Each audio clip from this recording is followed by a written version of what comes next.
Okay, Bo. So obviously we're a few days away from that fight against now Val Woodburn. One thing amazed me. Val Woodburn is still 7-0, 5 finishes, and you're still opening as the biggest favorite ever in the UFC. Does it amaze you in a way? Yeah, it's pretty crazy. You know, I don't pay a ton of attention to the odds because, you know, for me, it's about just performing to the best of my ability. Of course, people are going to have expectations and think a fight's going to go a certain way, but I don't ever overlook anybody. And yeah, like you said, he's got a lot of finishes. He's an undefeated fighter. And so for me, I got to go out there and perform my best if I want to get the win. We were with Robbie Lawler just before, and he told us if he had one name to say about a future champ, that's Bo Nickal. Wow. I think a lot of, and he's a legend, true legend, Robbie. That's a big honor. A lot of people are saying that. Does it put some pressure on you, those kind of expectation? There's not been a lot of fighters that had as much expectation as you have, Bo. Yeah, you know, the expectation is definitely there. I think that, you know, a lot of people want me to win, and for me, that's a lot of motivation. You know, I enjoy having those expectations, and I think that I put them on myself as well. But more important than the results, my biggest expectation is for me to go out there and do my best. Every single fight, every single training session, that's what I come to do. I give 100%, and so I know if I do that, I'm going to accomplish what I want to accomplish. How fast do you see yourself fighting against the top 15?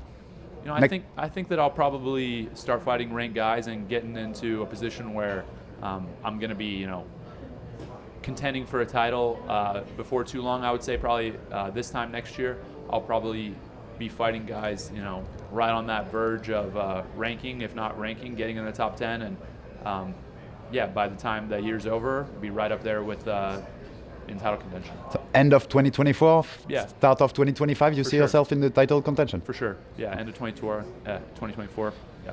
Wanted to ask you, but obviously, how confident are you in your ground game in MMA? Because obviously, in MMA, you come from someone who fought Gordon Ryan, you have an advantage against a lot of people. Yeah. But do you see yourself as a huge gap? And when you see the fighter in the UFC grapple, what do you think about that?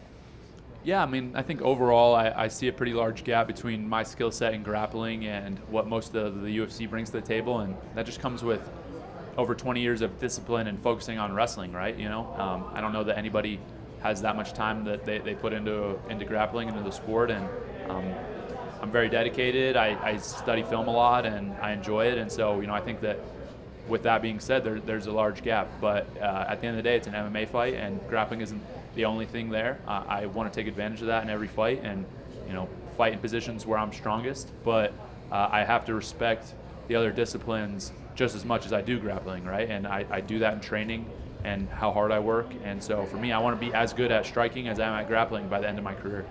We know you're more from the school of American wrestling, NCAA, the triple champion NCAA.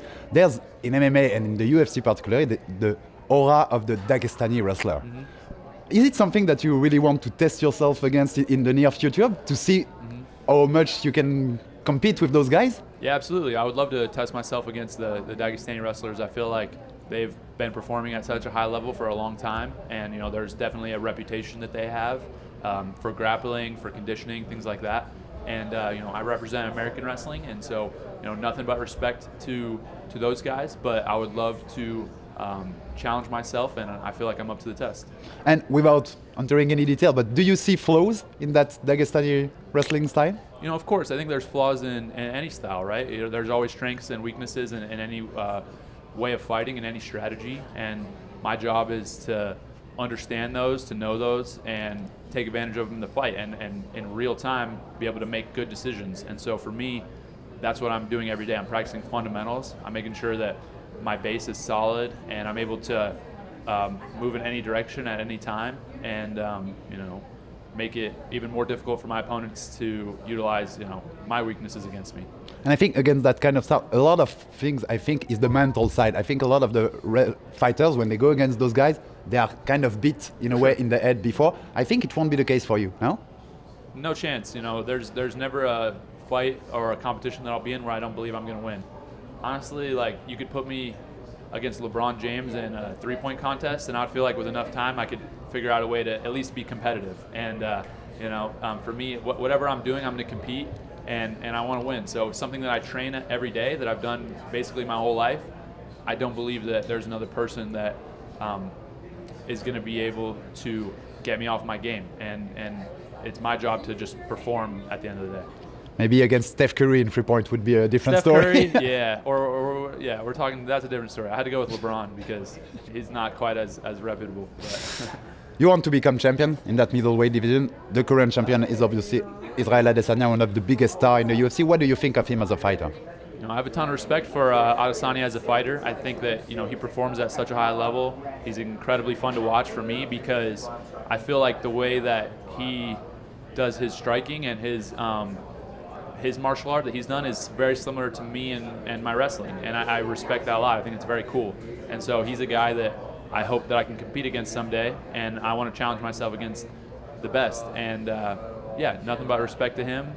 So hopefully the fight happens at some point. Do you even want more that he stays champion? Because as you say, I think it's a fascinating opposition of style. You're wrestling and it's striking. It's definitely, it's definitely a clash of styles. It's a battle of styles, and I think a lot of people see how that usually goes, and that gives me a lot of confidence. I feel like if you look at wrestling and the way that wrestlers perform in MMA, that there's a huge advantage, and there's a lot of weaknesses in striking that wrestling can take advantage of, and for me, again, I don't mean to beat a dead horse, but I approach striking and my other disciplines with as much respect and as I do wrestling and grappling, and so.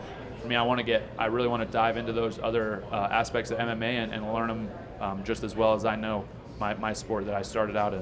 What do you think would happen if Saturday night it would be Bo Nickal against Israel Adesanya?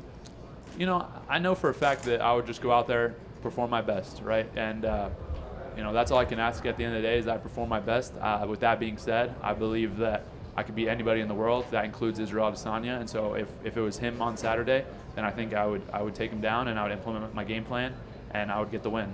And in that scenario, if you put it on the ground, it's game over? For sure. I don't think there's anybody in the UFC that is going to be able to match what I have in wrestling and in grappling that's going to be able to get away from me. And even if they get away from me once and something crazy happens, there's no doubt in my mind that I'll be able to take them down again. And I have the cardio and the conditioning to be able to do that for as long as I need to do. And once it's on the ground, I don't believe anybody's getting away from me.